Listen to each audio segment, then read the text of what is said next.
ঈদুল আজহা উপলক্ষে আগামী ২৫ থেকে ৩১ মে পর্যন্ত টানা ৭ দিনের দেশের সব সরকারি ও বেসরকারি বাণিজ্যিক ব্যাংক বন্ধ থাকবে। তবে ঈদের ছুটির আগে আগামী শনিবার সাপ্তাহিক ছুটির দিন হওয়া সত্ত্বেও দেশের সব ব্যাংক ও আর্থিক প্রতিষ্ঠান খোলা রাখার সিদ্ধান্ত নিয়েছে বাংলাদেশ ব্যাংক।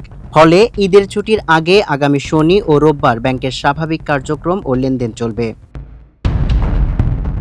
বাংলাদেশ ব্যাংক সূত্র জানিয়েছে, আগামী ২৮ মে পবিত্র ঈদ উল আজহা উদযাপিত হবে। এ উপলক্ষে জনপ্রশাসন মন্ত্রণালয় ২৫ থেকে ৩১ মে পর্যন্ত ৭ দিনের ছুটি প্রজ্ঞাপন জারি করায় তার সঙ্গে সামঞ্জস্য রেখে ব্যাংকগুলোতেও এই ছুটির নির্দেশনা দেওয়া হয়েছে।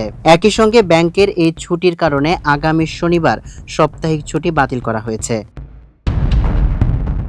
এদিকে টানা ৭ দিন ব্যাংক বন্ধ থাকলেও তৈরি পোশাক শিল্প খাতে শ্রমিক কর্মচারীদের বেতন, বোনাস ও অন্যান্য ভাতা পরিশোধ এবং আমদানি রপ্তানি কার্যক্রম সচল রাখতে বিশেষ ব্যবস্থা নেওয়া হয়েছে। এ লক্ষ্যে শিল্প সংশ্লিষ্ট এলাকার বাণিজ্যিক ব্যাংকের শাখাগুলো আগামী ২৫ ও ২৬ মে খোলা থাকবে।